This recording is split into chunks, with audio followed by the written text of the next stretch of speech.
Red Raven here, and welcome to my channel. Now, today I want to talk about trauma. I've done one mental health video already, and I wanted to just touch base more on trauma and how trauma affects our brain, really. Now, I'm talking more about the mental part of trauma. There is physical trauma and mental trauma. I'm talking more about the mental trauma today. Now, trauma can occur when you have been through mental abuse for a considerable amount of time, with somebody controlling the way you are, and being in a situation of abuse. Now, trauma also affects how our brains work, and it makes us, it affects the way we talk to people. Now, if you've been through trauma for a long period of time, when you finally have a time in your life where there is no trauma at all, your brain questions it, because you have been for so long in that really difficult part of your life that your brain's thinking, but this is too good to be true. So you kind of go into a sense of self-sabotage, and what I have been told and what I've worked with, this is called a thinking error. This is where, because your brain has been in, as I said, situation, automatic words trigger that emotional response to put the barriers up and be like, I don't like this, this is not okay. Even if someone is simply just saying a nice comment to you, this can leave you, the person, feeling like the bad person. Why are you responding this way? It can leave you feeling like you don't know who you are anymore. And I just want to let you know that this is completely normal, to basically be very defensive, very snappy with people when you're around positive people after a long time of abuse. It is perfectly normal because it is a thinking pattern. The other thing I wanted to touch on is trauma can actually affect how our brains grow and function. If you have had trauma for a very young age, like I have myself, up to being an adult, it actually causes brain damage to the brain, because you are in a constant fight or flight response. So your brain, as you grow up, your brain molds into this setting. Now, certain sounds could set you off to suddenly feel not okay, certain places, certain smells. This is PTSD.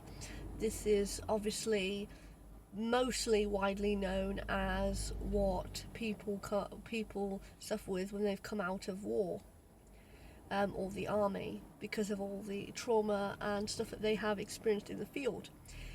When you've been for an abusive time, this is the same thing. Now, what I think would be really good for that is writing down the emotion that you feel at the time. What do you know to be true, and what is the facts? Basically, I call it the 5 facts against the fiction. So you think of all the actual facts of why this feels the way it does. And if you can think of 5 reasons that this is an actual fact that this is happening, then there's a good chance that this is what it is to be. But it's generally trying to stop yourself from basically self-sabotaging. And also learning as well that it's okay to respond this way. What I would suggest, if you're with a new partner or family member, to explain to them this concept, that you are experiencing a negative reaction to an emotion, even though you know full well that they don't mean any harm.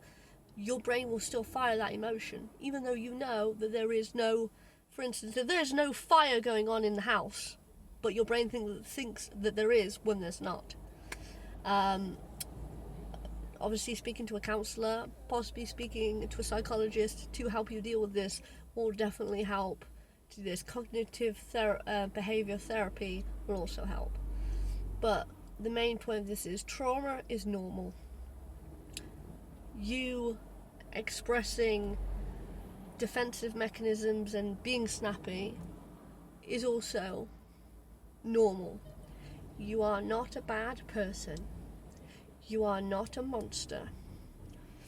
And you are not horrible. It's because you have been through trauma.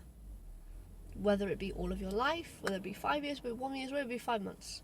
You've been trauma for a significant amount of time that it has affected the way your brain perceives the world. Which means it's going to be very hard for you to retrain your brain that this is not too good to be true.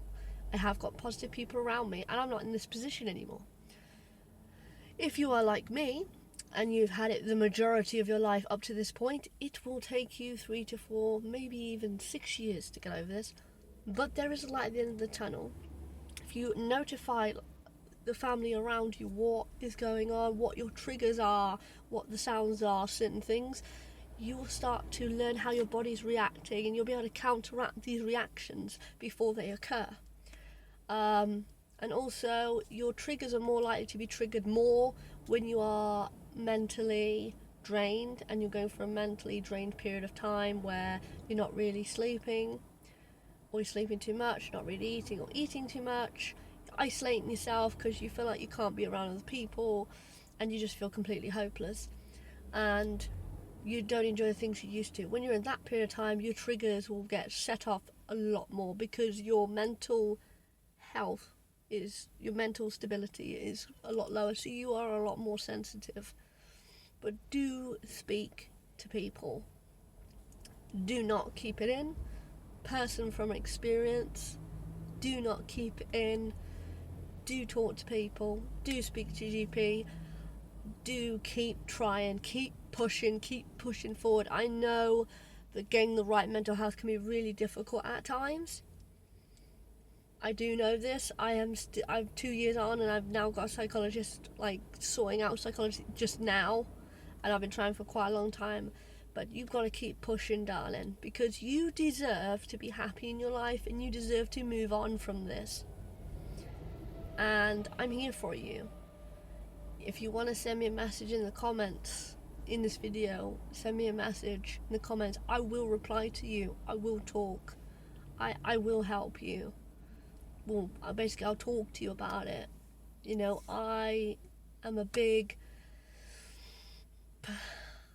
supporter of mental health, and this is why I share these things, to try and help other people. Just know you're not alone. You are valued, you are loved, and you are important. And this life would not be the same without you